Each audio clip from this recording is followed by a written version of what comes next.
오늘 여러분과 더불어서 함께 살펴보실 우리 하나님의 말씀의 제목은 생명의 은인 하나님이라는 주제를 가지고 여러분과 함께 하나님 말씀 상고해 보도록 하겠습니다. 여러분, 은인이라는 단어 잘 아시죠? 은혜를 베풀어 주신 분을 가리켜서 은인이라고 합니다. 어떤 한 사람이 생선 가게를 하고 있었다고 합니다. 생선 가게를 하는데 하루는 비가 주룩주룩 오기도 하고 생선이 어느 정도 많이 이제 팔렸고 이제 몇 마리 남지 않은 그런 가운데 있는데 저만치서 개 한 마리가 자기를 계속 이렇게 쳐다보고 있더랍니다. 별로 키도 크지도 않은 한 중간 정도의 어떤 체형이었다고 합니다. 그 비를 맞고 계속 그렇게 한 곳에 서 있는 것을 보고 좀 안쓰러운 마음이 들어서 가서 보니까 개가 그동안 못 먹어서 그런지 등에 가죽만 이렇게 붙어 있을 정도로 굉장히 참 여유에 있었고 참 보기에도 그 눈망울이 너무 참 애절했고 좀 먹지 못해서 굉장히 참 굶주려 있었던 어떤 그런 흔적이 온몸 곳곳에 역력히 또 나타나 있었습니다. 생선 가게를 하는 주인이 너무 불쌍하게 보였기 때문에 그날 이제 그 얼마 남지 않은 떨이 생선을 개에게 이제 주었습니다. 그러니까 그걸 이제 받아 먹더니 생기를 되찾고 굉장히 허겁지겁 그 생선을 먹는 것을 보니까 이 주인이 이제 그동안에 많이 참 굶주렸구나 하는 그 얼마나 배가 고팠을까 하는 그런 안쓰러운 마음이 겸하게 되었던 것이죠. 근데 그날 이후부터 이 개는 날만 밝으면 생선 가게 문이 열리면 거기 와서 생선 가게 보초처럼 이제 지키고 있는 겁니다.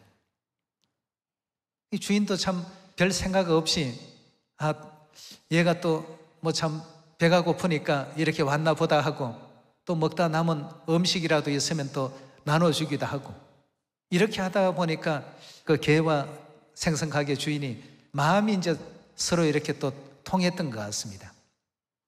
이러다 보니까 주인이 이제 잠깐 자리를 비우는 사이에 그 돈통에 손을 대는 손버릇이 좋지 못한 사람들을 이 개가 이제 지키기도 하고 또 생선 가게 생선을 사러 오는 사람들에게 꼬리를 살랑살랑 흔들면서 오는 사람들을 굉장히 또 기쁘게 해주기도 했습니다.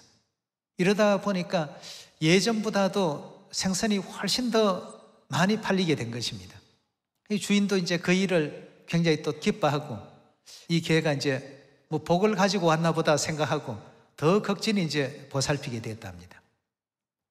자, 이렇게 해서 이제 결국 그 개와 그 생선 가게 주인의 그 일화가 사람들의 그 입에 오르내리게 되고 많은 사람들이 그런 내용을 보기 위해서 다른 가게에 갈 걸 풀어 이제 이 가게로 와서 또 생선을 사가는 이런 이제 좋은 어떤 일들이 생겨났다고 합니다.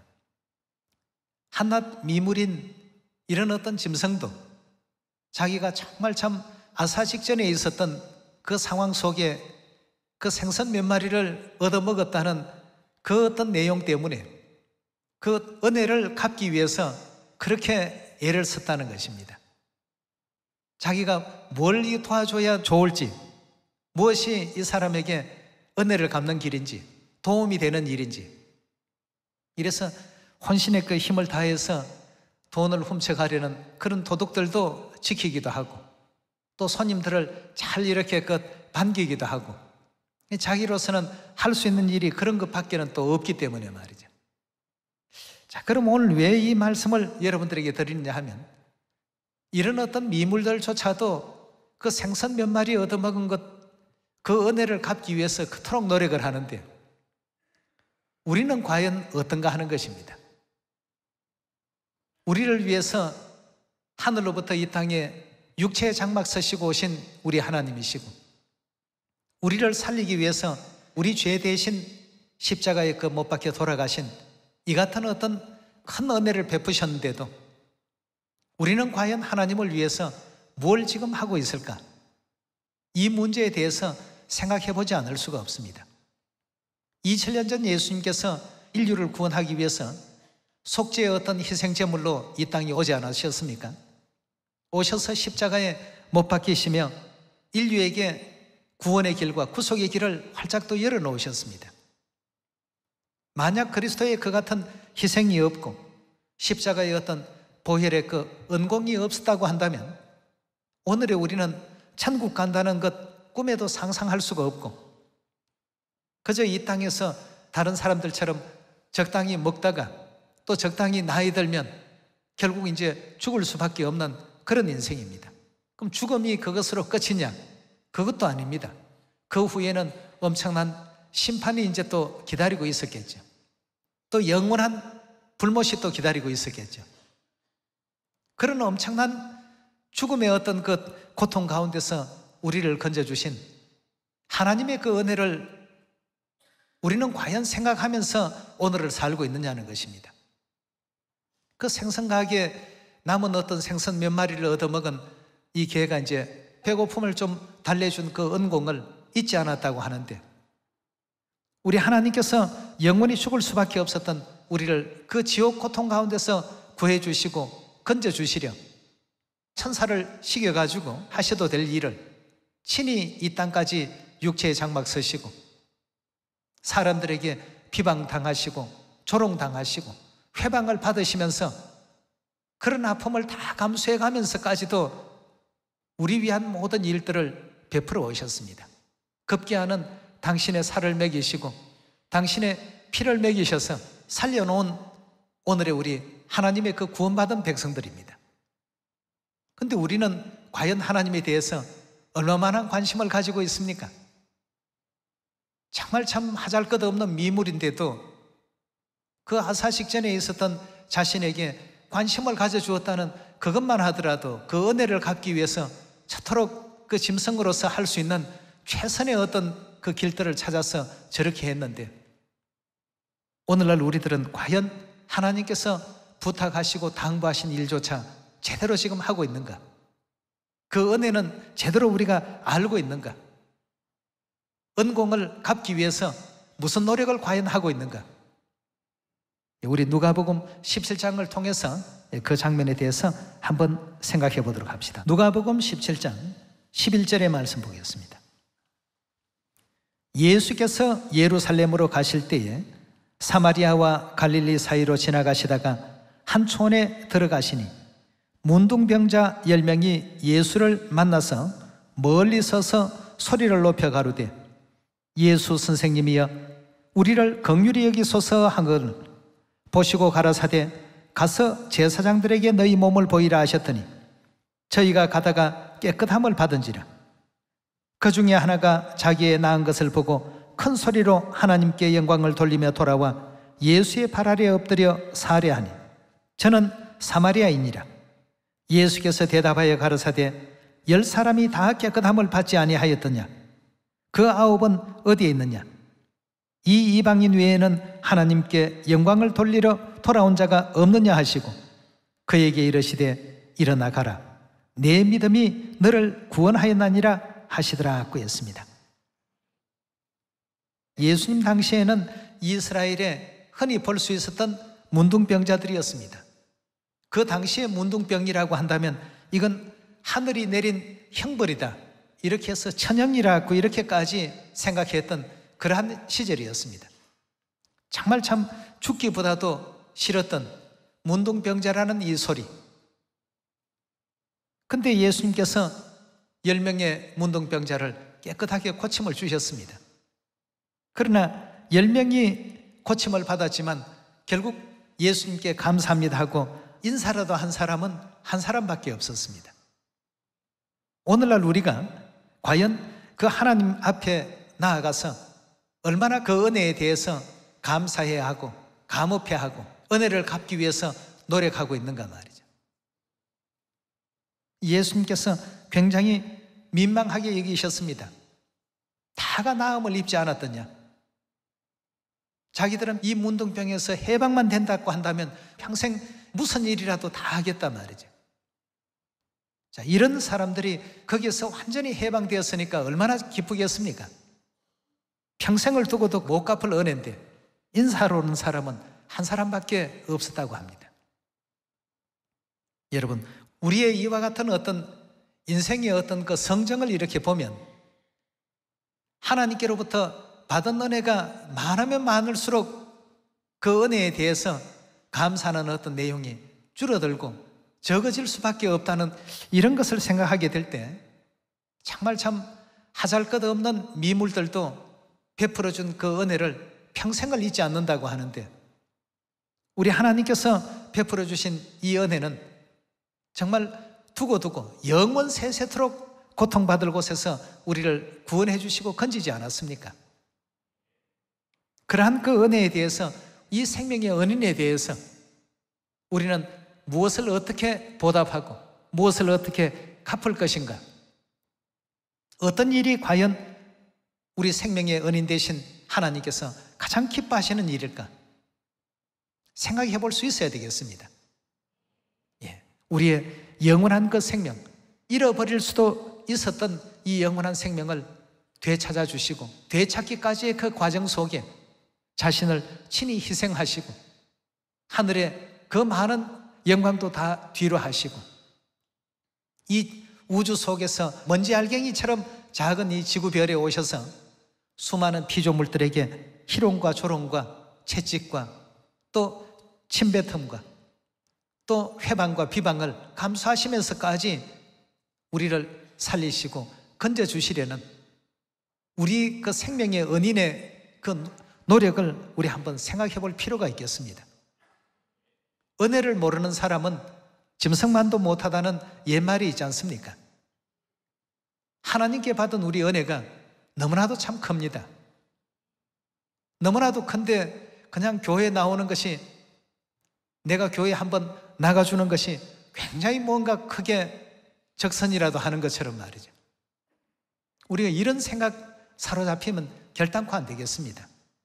받은 바 그 은혜가 얼마나 큰가를 생각하고 우리 죄인들로서 어찌하면 그 은혜에 보답하고 또 하나님께서 기쁘시게 여기실 일들이 무엇이 있을까를 항상 또 찾을 줄 아는 이런 어떤 믿음의 길을 우리가 온전히 또 걸어가셔야만 영원한 천국에 온전히 또 입성할 수 있지 않겠습니까? 3,500년 전 이스라엘 백성들의 얘기를 제가 종종 자주 하게 됩니다. 그들이 400여 년 동안 애굽 땅에서 종살이를 했습니다. 날마다 무거운 어떤 짐들을 옮겨야 되고 자손 대대로 그런 일을 해왔습니다. 또 조금만 좀 쉬고 싶은 마음이 있으면 뒤에서 채찍이 날아옵니다. 일 안 하고 게으름 부린다고 말이죠. 사람이 할 수 없는 일들을 죽지 못해서 그렇게 400년 동안 해왔더랬는데 얼마나 그 생활에서 벗어나고 싶었겠습니까? 근데 하나님께서 그들을 그 지긋지긋한 고역의 그 장소에서 해방시켜 주셨습니다. 자유민이 되게 해 주셨습니다. 정말 여러분들이 평생 누구에게 종노릇 하면서 채찍 맞아가면서 일을 잘해도 잘했다는 칭찬 한번 못 들어가면서 매일 괴로움과 고통 속에 지내게 된 가운데서 어떤 사람이 거금을 주고 너의 문서를 없애버리고 여러분들을 자유민으로 해방시켜 주었다고 가정해 봅시다. 평생 그분의 은혜가 어떻습니까? 정말 두고 갚아야 될 은혜입니다. 근데 이스라엘 백성들은 그런 가운데서 나와놓고 나온 지 한 달도 채 되지 못해서 자기들의 그 은인에게 원망하는 말들을 쏟아놓기 시작했습니다. 왜 하나님께서 그들을 가나안 땅에 들어가지 못할 자들이라고 규정을 했는지 우리가 이 문제를 가지고 오늘 잘 생각해 봐야 되겠습니다. 왜 원망하지 말라고 했는지, 왜 항상 감사라고 했는지, 이런 모든 뜻들을 성경에 그냥 기록된 어떤 내용이니까 그대로 어떤 경귀만 외우겠다 하는 이런 어떤 자세가 돼서는 우리가 결단코 아니 되겠습니다. 지옥의 그 엄청난 고통 가운데서 우리를 영원한 어떤 생명 가운데로 이끌어 주시고 살리시기 위해서 우리의 은인은 자신의 모든 것을 다 버렸습니다. 명예도 버리고 지위도 버리고 영광도 다 버리고 버리는 것으로 끝난 것이 아니었습니다. 이 땅에 오셔서 대적들로부터 수많은 고초를 겪으셨습니다. 하나도 환영하는 이가 없었습니다. 반겨주는 이도 없는 그 일을 몸소 실행하면서 우리를 그 죽음 가운데서 건져내 주셨거든요. 3,500년 전에 마찬가지였습니다. 이스라엘 백성 그들의 그런 지긋지긋한 생활을 누가 제발 좀 해결해 주었으면 좋겠다. 제발 이 생활에서만 벗어난다면 무슨 일이든지 다 하겠다라고 밤낮 없이 얘기했던 그들이었지만 정작 구원이 이루어지고 보니까 그때부터는 다른 것에 이제 또 원망하는 일들이 하나씩 둘씩 생겨났던 것입니다. 우리가 영원한 천국 구원에 넉넉히 또 들어가기 위해서 영적 믿음의 기름을 지금 준비해야 될 예언의 어떤 시간 속에 있습니다. 하늘 은인을 이해하지 못한다면 그 은인의 그 같은 은혜로운 그 행위를 잊어버리고 사는 우리라고 한다면 오늘 이 시간 다시 정신을 차려야 되겠습니다. 어떤 큰 은혜를 우리가 지금 받았는지, 그 은혜에 대해서 어떻게 해야 갚음이 될 수 있는지, 우리의 작은 어떤 노력이라도 은인에게 보답이 되고 도움이 될 수 있는 일들을 할 수 있는 우리 모두가 반드시 되셔야 되겠습니다. 자, 출애굽기 12장 11절입니다. 너희는 그것을 이렇게 먹을지니 허리에 띠를 띠고 발에 신을 신고 손에 지팡이를 잡고 급히 먹으라. 이것이 여호와의 유월절이니라. 내가 그 밤에 애굽 땅에 두루 다니며 사람과 짐승을 물어나고 애굽 나라 가운데 처음 난 것을 다 치고 애굽의 모든 신에게 벌을 내리리라. 나는 여호와로라. 내가 애굽 땅을 칠 때 그 피가 너희의 거하는 집에 있어서 너희를 위하여 표적이 될지라. 내가 피를 볼 때 너희를 넘어가리니 재앙이 너희에게 내려 멸하지 아니하리라. 너희는 이 날을 기념하여 여호와의 절기를 삼아 영원한 규례로 대대 지킬지니라 하였습니다. 이렇게 해서 유월절 거룩하게 지키고 그날 밤에 이제 바로가 모세와 아론을 불러서 이스라엘 백성들을 다 데리고 나가라, 해방시키겠다, 이제 약조를 하게 됩니다. 29절로 넘어가 보겠습니다. 밤중에 여호와께서 애굽 땅에서 모든 처음 난 것, 곧 위에 앉은 바로의 장자로부터 옥에 갇힌 사람의 장자까지와 생축에 처음 난 것을 다 치심해 그 밤에 바로와 그 모든 신하와 모든 애굽 사람이 일어나고 애굽에 큰 호곡이 있었으니 이는 그날에 사망치 아니한 집이 하나도 없었음이었더라. 31절입니다. 밤에 바로가 모세와 아론을 불러 이르되 너희와 이스라엘 자손은 일어나 내 백성 가운데서 떠나서 너희 말대로 가서 여호와를 섬기며 너희 말대로 너희 양도 소도 몰아가고 나를 위하여 축복하라 하며 애굽 사람들은 말하기를 우리가 다 죽은 자 같이 되도다 하고 백성을 재촉하여 그 지경에서 속히 보내려 하므로 백성이 발견되지 못한 반죽 담은 그릇을 옷에 사서 어깨에 매니라. 이스라엘 자손이 모세의 말대로 하여 애굽 사람들에게 은금폐물과 의복을 구하며 여호와께서 애굽 사람으로 백성에게 은혜를 입히게 하사 그들의 구하는 대로 주게 하심으로 그들이 애굽 사람의 물품을 취하였더라. 이스라엘 자손이 라암새서 발행하여 숫곳에 이르니 유아 위에 보행하는 자가 60만 가량이라 하고 있습니다. 그들이 400년이라고 하는 그 엄청난 기간 동안 종생활을 대를 이어서 하면서 너무나도 참 죽고 싶었던 그 생활 속에서 자유민이 되었습니다. 얼마나 이 은혜가 큽니까? 이 은혜가 얼마나 놀라운 은혜입니까? 그렇다면 이들은 평생을 하나님을 대할 때마다 감사합니다, 감사합니다, 100번이고 1000번이고 1000만번이라도 감사합니다로 평생을 사는 것이 당연한 그들의 어떤 삶의 자세요, 태도여야만 할 터인데 이리 하지를 못했습니다. 이들이 애굽 땅에서 나와서 한 달이 지났습니다. 한 달 만에 양식이 떨어지기 시작했습니다. 16장으로 넘어가겠습니다. 16장 1절의 말씀 보겠습니다. 이스라엘 자손의 온 회중이 엘림에서 떠나 엘림과 신 사이의 신 광야에 이르니라. 애굽에서 나온 후 제2월 15일이라. 그러니까 정월 15일 날 라암셋에서 출발했으니까 지금 여기 2월 15일이니까 딱 한 달이 지났습니다. 2절입니다. 이스라엘 온 회중이 그 광야에서 모세와 아론을 원망하여 그들에게 이르되 우리가 애굽 땅에서 고기 가마 곁에 앉았을 때와 떡을 배불리 먹던 때에 여호와의 손에 죽었다면 좋았을 것을 너희가 이 광야로 우리를 인도하여 내어 이 온 회중으로 줄여 죽게 하는도다 하고, 이제 지금 딱 한 달이 됐는데 감사는 사라져버리고 원망하는 일들이 이제 시작이 되었습니다.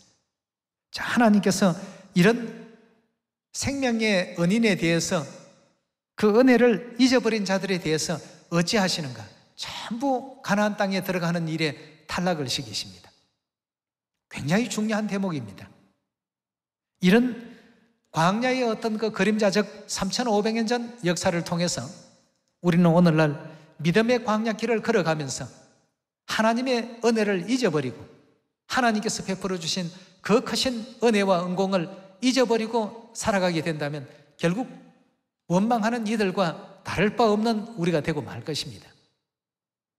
일이 되지 말라라고 성경은 얼마나 당부를 하고 있습니까? 하나님의 은혜를 잊어서는 안 되겠습니다. 구원 주신 그 은혜 감사합니다. 감사합니다. 왜냐하면 영원 세세토록 고통당할 우리들을 영원 세세토록 기쁨과 즐거움과 행복 가운데 살 수 있도록 영광의 그 길을 열어주셨으니까 이보다 큰 은인이 어디 있겠습니까?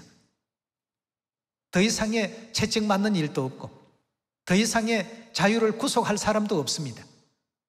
종으로 살았을 때에는 쉬고 싶다고 쉬고 놀고 싶다고 놀고 일하고 싶다고 일하는 것이 아니라 싫어도 일해야 되고 좋아도 일을 해야 되는 이런 어떤 구속된 상태 속에 살았습니다.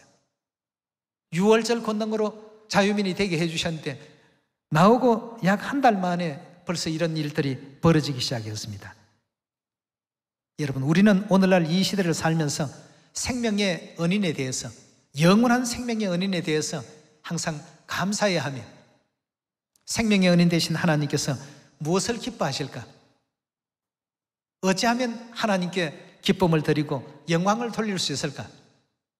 이걸 우리가 날마다 생각하면서 살아가는 신앙이 되어야 우리 신앙이 그나마도 좀 바르게 이렇게 정립되어서 하나님께로 바르게 이렇게 또 나아갈 수 있는 우리의 또 걸음이 될 수 있으리라고 믿어집니다. 17장 넘어가겠습니다. 1절부터 보도록 합니다. 이스라엘 자손의 온 회중이 여호와의 명대로 신광야에서 떠나고 그 노정대로 행하여 르비딤의 장막을 쳐서는 백성이 마실 물이 없는지라. 백성이 모세와 다투어 가로되 우리에게 물을 주어 마시게 하라. 모세가 그들에게 이르되 너희가 어찌하여 나와 다투느냐? 너희가 어찌하여 여호와를 시험하느냐? 거기서 백성이 물에 가라매 그들이 모세를 대하여 원망하여 가로되 당신이 어찌하여 우리를 애굽에서 인도하여 내어 우리와 우리 자녀와 우리 생축으로 목말라 죽게 하느냐? 모세가 여호와께 부르짖어 가로되 내가 이 백성에게 어떻게 하리이까? 그들이 얼마 아니면 내게 돌질을 하겠나이다. 여호와께서 모세에게 이르시되 백성 앞을 지나가서 이스라엘 장로들을 데리고 하수를 치던 네 지팡이를 손에 잡고 가라. 내가 거기서 호렙산 반석 위에 너를 대하여 서리니 너는 반석을 치라. 그것에서 물이 나리니 백성이 마시리라. 모세가 이스라엘 장로들의 목전에서 그대로 행하니라. 그가 그곳 이름을 마사라 또는 머리바라 불렀으니 이는 이스라엘 자손이 다투었으며 또는 그들이 여호와를 시험하여 이르기를 여호와께서 우리 중에 계신가 아니 계신가 함이었더라. 자, 이렇게 이제 지금 여기도 보니까 조그마한 어떤 물만 없어도 은혜를 다 잊어버리고 감사가 끊어져 버리고 또 하나님께 대한 그 질고의 땅이었던 애굽에서 건져주신 모든 은혜에 대한 이와 같은 일들은 조금도 기억지 아니하고 자신들의 배고픔, 자신들의 목마름, 오직 거기에만 이들이 관심이 지금 집중되어 있었습니다. 자, 이런 사람들이었기 때문에 여러분들이 만약 심판자라 할지라도 과연 이들을 적과 꿀이 흐르는 가나안 땅으로 순순히 들어오게 하시겠습니까? 은혜를 모르는 사람들입니다. 전혀 지금 은혜를 모르는 입장에서 이 같은 일들을 계속 지금 저지르고 있습니다. 죽기 직전에 배고픔을 그 해소시켜준 생선 몇 마리 얻어먹었다고 그 집에 가서 그 주인에게 평생 동안 참 충성하면서 지내는 그런 어떤 생축들도 있는데 말이죠. 하나님께 이와 같이 400년에 걸쳐서 그들이 풀지 못했던 그 수건 사업이었던 애굽 종생활에서 해방시켜 달라고 날마다 그렇게 간구하면서 드디어 그 어떤 영광된 역사가 이루어졌는데 불과 얼마 지나지 않아서 이런 어떤 그 원망이 계속 지금 이어졌던 것입니다. 이런 일들이 있었기 때문에 이들은 결단코 하나님께서 기뻐하지 않는 존재들이라고 했습니다. 여러분, 은혜를 잊으면 안 됩니다.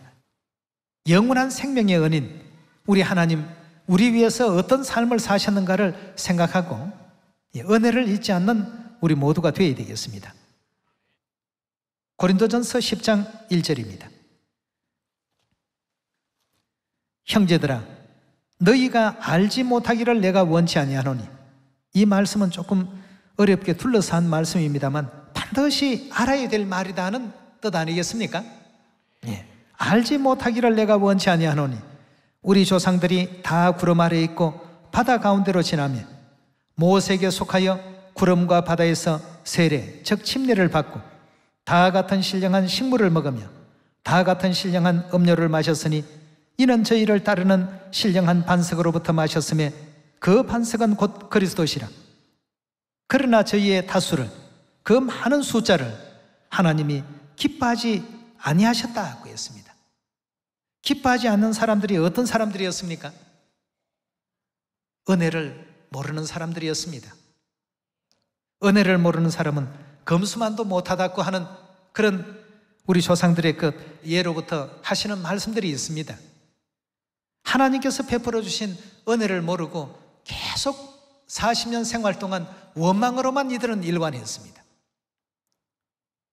그 고통 가운데서 자유민이 되게 해주시니 이 은혜 정말 참 평생을 다 바쳐서 목숨을 다 바쳐서도 잊지 않겠습니다 하고 가야 될 그 은혜의 그 길이었건만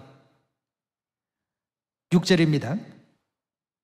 그런 일은 우리의 거울이 되어 우리로 하여금 저희가 악을 절개한 것 같이 절개하는 자가 되지 않게 함이니 저희 중에 어떤 이들과 같이 너희는 우상 숭배자가 되지 말라. 기록된 바 백성이 앉아서 먹고 마시며 일어나 뛰논다 함과 같으니라. 또 저희 중에 어떤 이들이 간음하다가 하루에 2만 3천 명이 죽었나니 우리는 저희와 같이 간음하지 말자.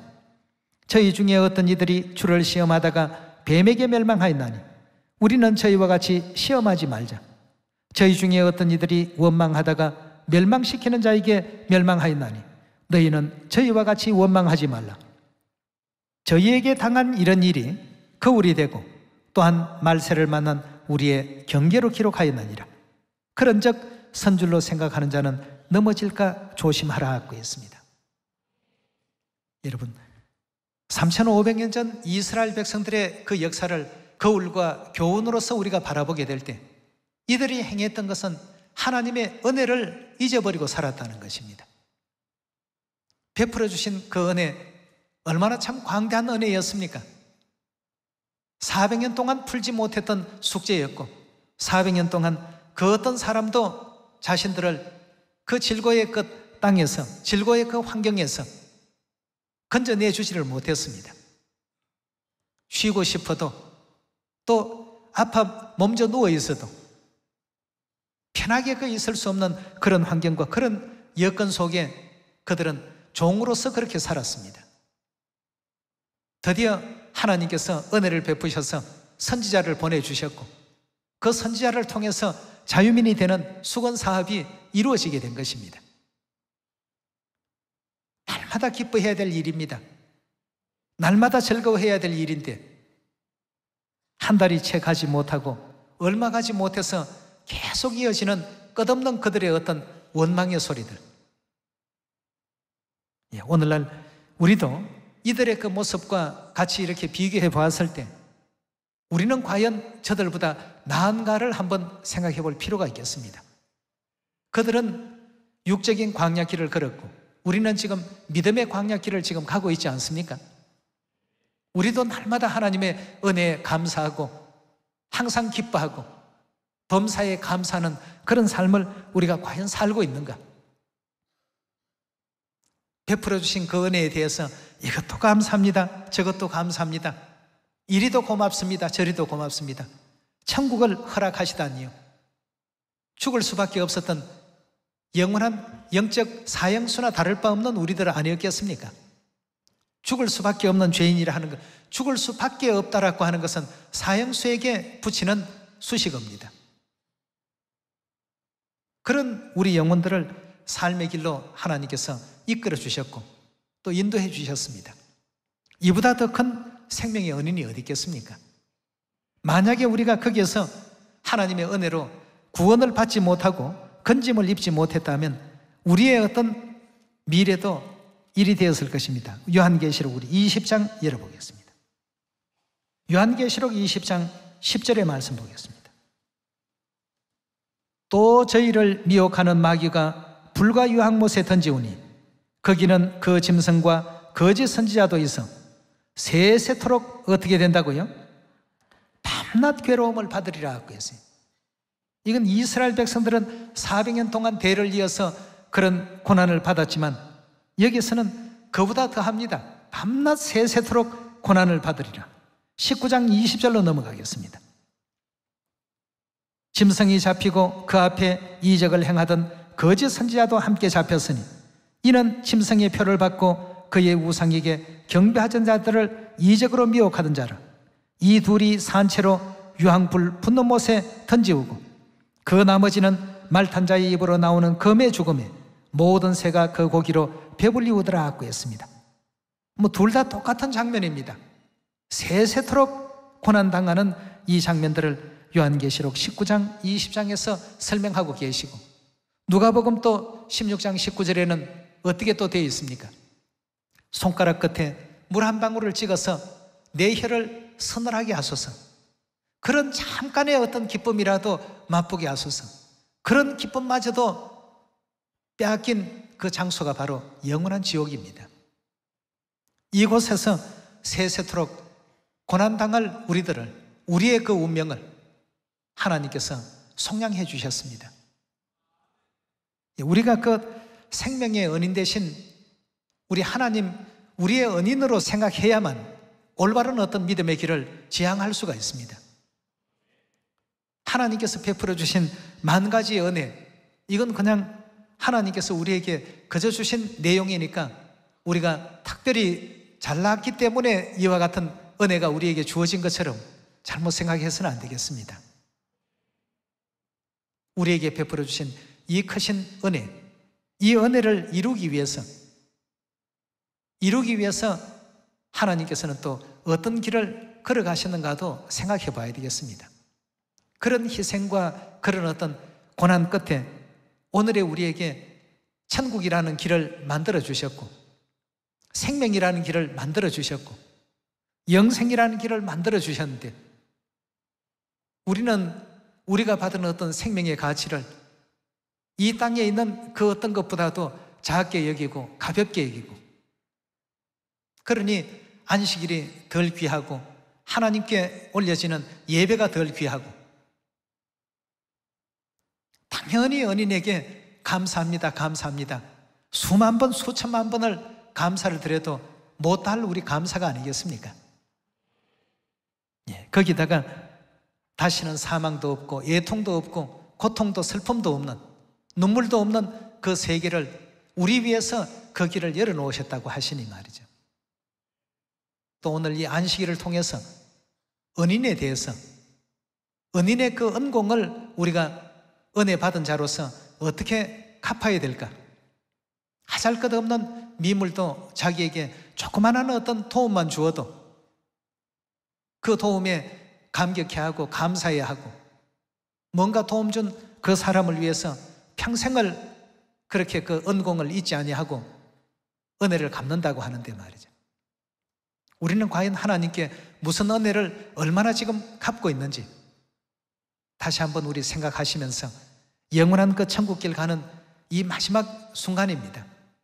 믿음의 기름들 더욱더 풍성하게 준비하셔서 슬기롭고 지혜로운 다섯 처녀와 같은 이런 은혜로운 믿음 가운데 오늘도 내일도 모든 범사에 감사합니다로 살아갈 수 있는 우리의 그 삶이 되기를 부탁드리겠습니다. 우리 하나님께서 세우신 새 언약 잘 지킵시다. 그 새 언약이라도 잘 지켜서 하나님께 영광 많이 돌리시고 우리만의 어떤 그 구원만을 생각지 말고 하나님께서 우리에게 분부하신 아직도 죄의 종노릇 하고 있는 그 영혼들을 죄에서 자유민이 되게끔 해방을 시켜주는 전도를 열심히 하라고 하신 그 가르침도 잊지 않는 우리가 되기를 부탁드리겠습니다. 말씀 마치도록 하겠습니다. 복 많이 받으십시오. 감사합니다.